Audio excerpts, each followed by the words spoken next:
अगर गृहस्थी में भी जाओ तो हरि का आश्रय लेकर भजन करते हुए जीवन व्यतीत करो, नहीं तो बहुत दुख भोगना पड़ेगा। मरना कोई समस्या का हल नहीं है। जो अपने अज्ञानी लोग सोच लेते हैं चलो मर जाएंगे, झंझट खत्म हो जाएगी। नहीं नहीं, ये झंझट मरने से खत्म। मरना क्या है? एक स्वप्न है, आंख खुलेगी फिर नया जन्म, फिर नया प्रपंच, फिर नया दुख। कैसे कैसे दुख हैं। शरीर है पर चल नहीं सकते, एक कदम भी उठाना है तो दूसरा। कैसा जीवन, पूरे जीवन आंख नहीं है, कुछ देख नहीं पा रहे, कान नहीं, कुछ सुन नहीं पा रहे, जवान नहीं, कुछ बोल नहीं पा रहे। खाने की व्यवस्था है, लीवर फेल हो चुका है। लीवर बढ़िया है, भोजन की व्यवस्था नहीं। देखो ना, भोग भोग रहे हैं, तृष्णा बढ़ रही है, कामना बढ़ रही है। तृष्णा कामना से पीड़ित होकर अधर्म आचरण किया, जेल भोग रहे, नरक भोग रहे। क्या है ये प्रपंच? जरा कभी पर विचार करने का समय कहां देती माया? वो तो प्रवाह में बस बहाए चली जा रही। बड़े भाग्यशाली जन हैं जिनको सत्संग मिलता है, शास्त्र स्वाध्याय मिलता है और विचार करने का अवसर मिलता है।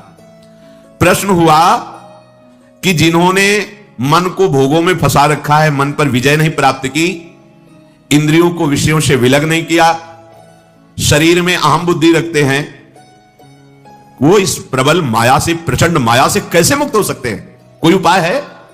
जिनका मन वश में नहीं हुआ, जिनकी इंद्रियां भोगों में लगी, शरीराभिमानी हैं। हम सब इसी कोटि के हैं।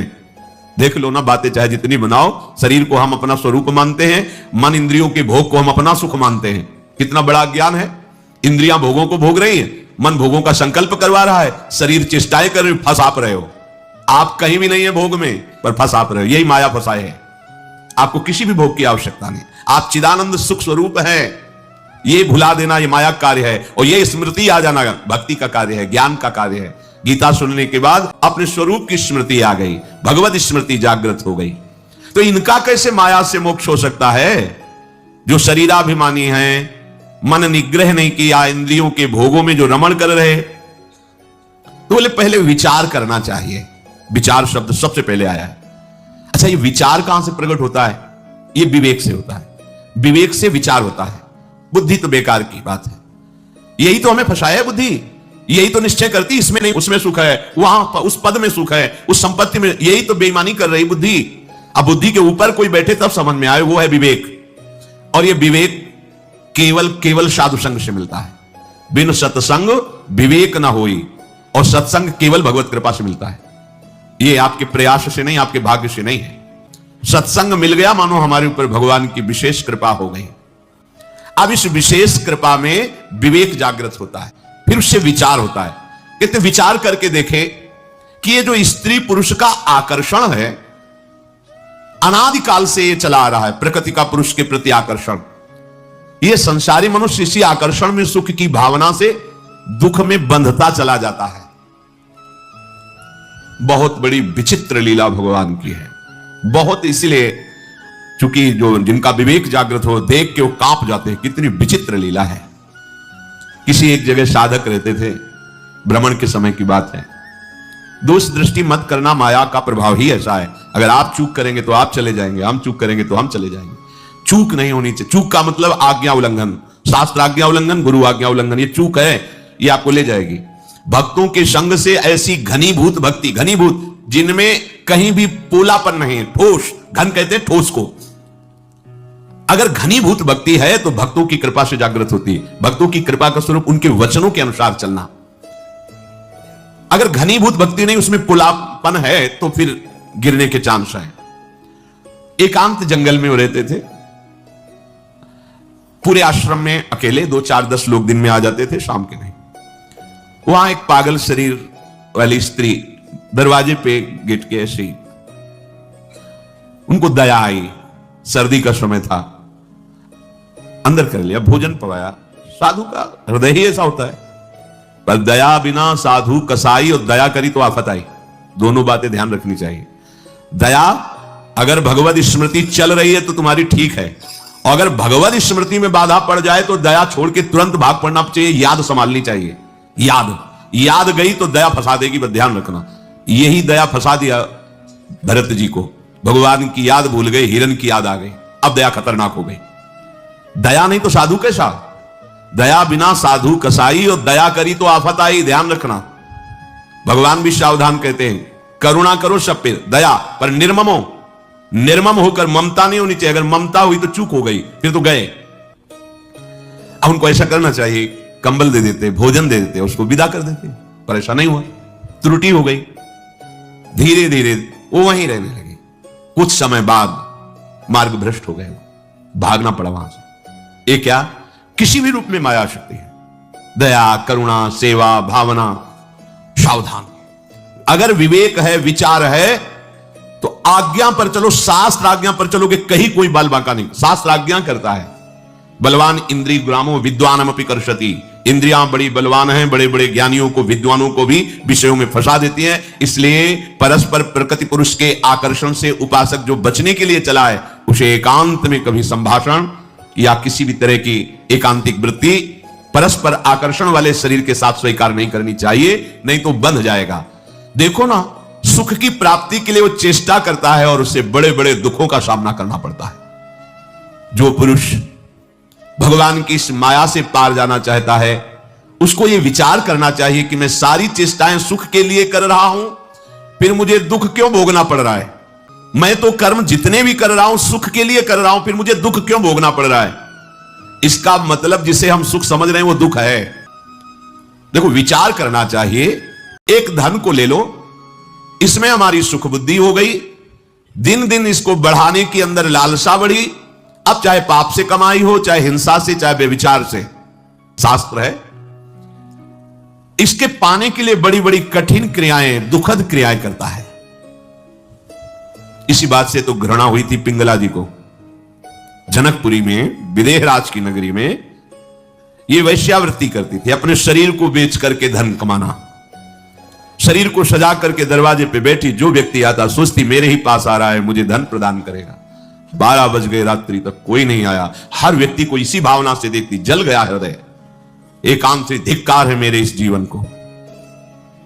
हमारे हृदय में प्रभु बैठा हुआ है, मैंने आज तक उसे, मैं विदेहराज की नगरी में रहती हूं, ज्ञानियों की नगरी में, और कितना निकृष्ट आशा, शरीर से भोग, भोग से धन, धन से फिर भोग।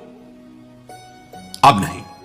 देखो, इतनी महान हो गई कि भगवान दत्तात्रेय जी ने 24 गुरुओं में एक गुरु पिंगला जी को भी माना। और चतुरासी जी जैसे रस समुद्र ग्रंथ में, वाणी जी में, महाप्रभु ने पिंगला का उदाहरण दिया।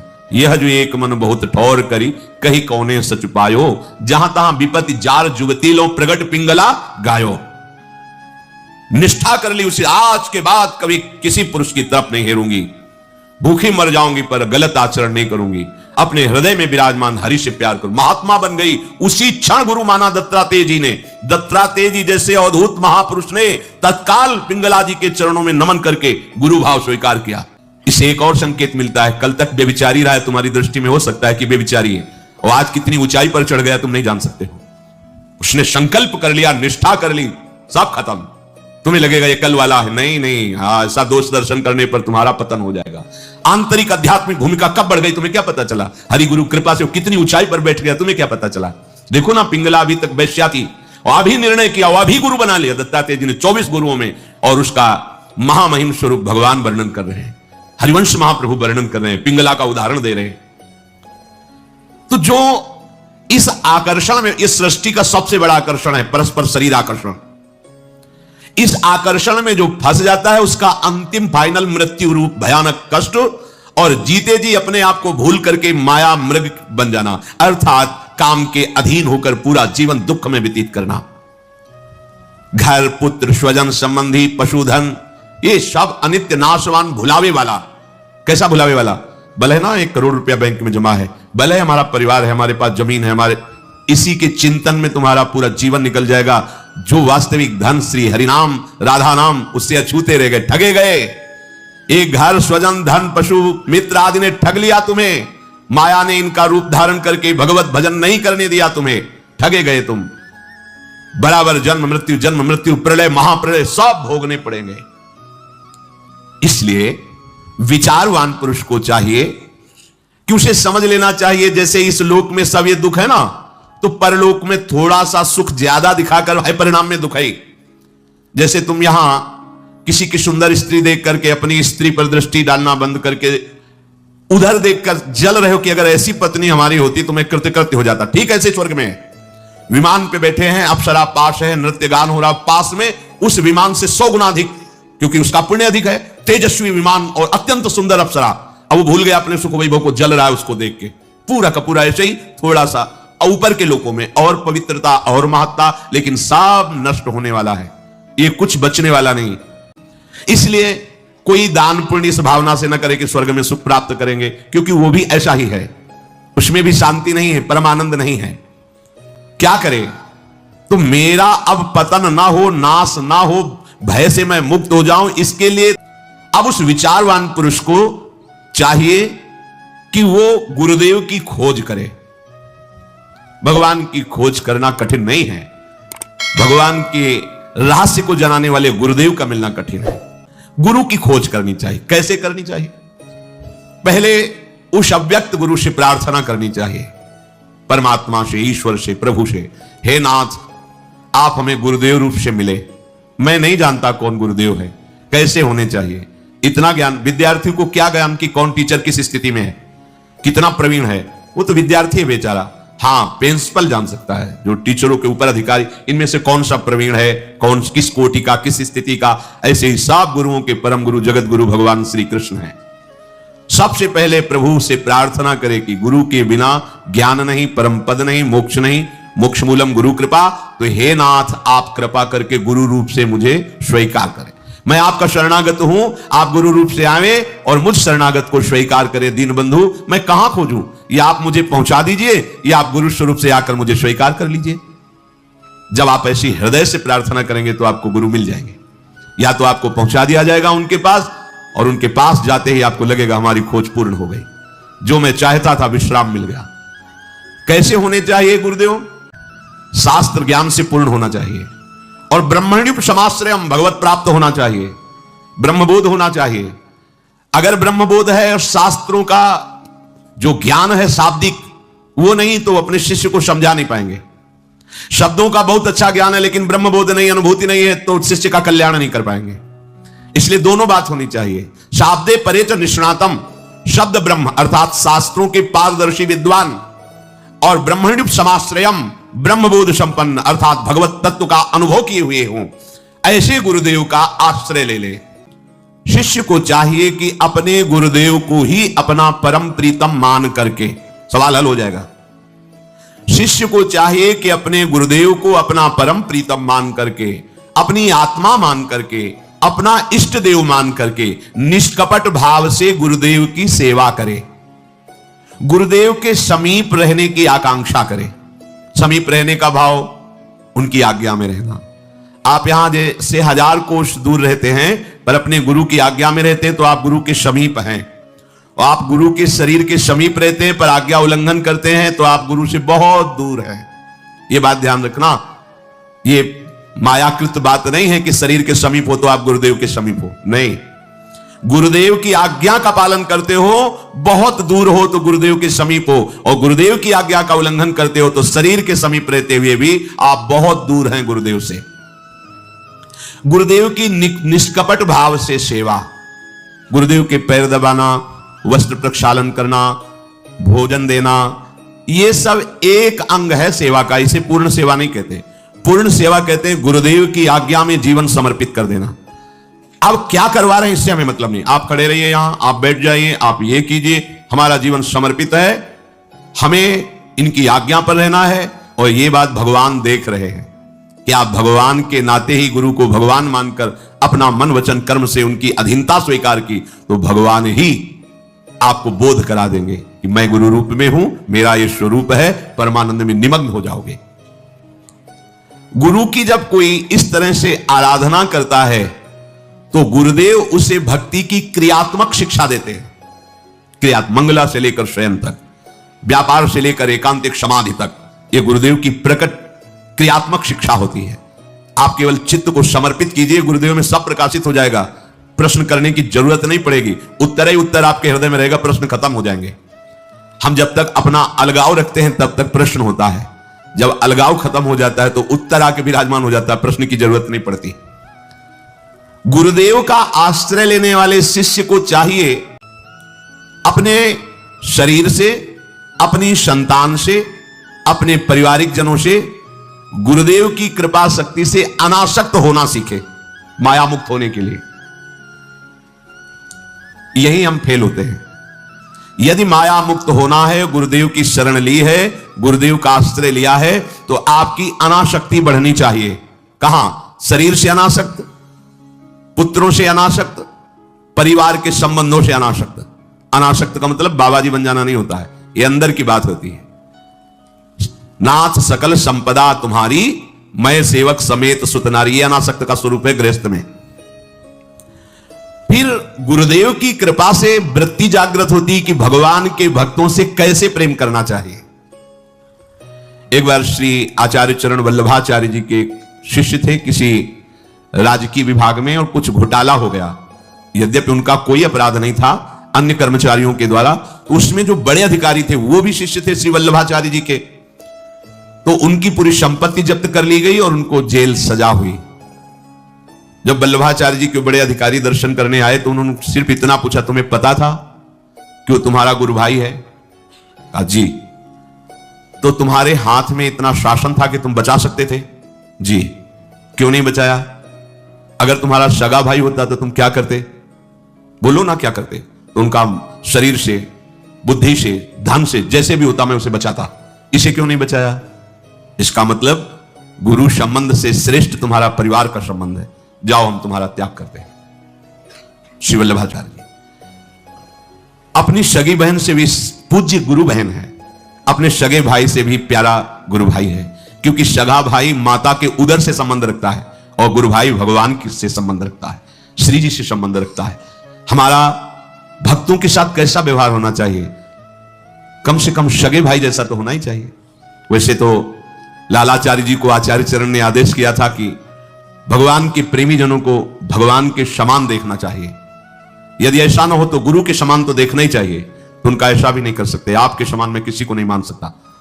तो उनका फिर सगे भाई जैसा तो मान सकते, बोले आजीवन व्रत आपकी आज्ञा का पालन करूंगा। तो पूरा चरित्र आता है उनका उसमें कि कोई वैष्णव का शरीर बहा जा रहा था, उन्होंने उपहास किया लोगों ने, जो तुम्हारा वो लाए और संस्कार किया, भगवान के पार्षद आए, प्रसाद पाने, बड़ा चरित्र है। इसमें कह रहे यदि माया मुक्त होना चाहते हो, गुरु का आश्रय, उनकी सेवा, मन वचन कर्म से उनकी अधीनता, और शरीर और शरीर संबंधियों से अनासक्ति। इसके बाद भगवान के वैष्णव जनों से, भक्तों से कैसे प्रेम करना चाहिए, यहां यह बात क्यों कह दी? क्योंकि यही अपराध सब मिटा देगा आपको। ध्यान रखना, सृष्टि में कहीं भी आप भयंकर अपराध करोगे तो सबसे पहला काम होगा गुरु पर दोष दृष्टि हो जाना, गुरु से संबंध हटवा देना, क्योंकि तुम्हारा तभी नाश होगा जब गुरु पर दोष दृष्टि और गुरु से संबंध हटेगा, तभी माया तुम्हें रौंद पाएगी। नहीं, गुरु मेहरबान तो चेला पहलवान। अगर गुरु कृपा दृष्टि है तो घोर प्रपंच में खड़ा भी हो तो भी माया उस पर आंख नहीं दिखा सकती। ऐसी भगवान की गुरु महिमा है। सुख सखी श्याम चरण दासी, रास विलासी प्राण प्यारे।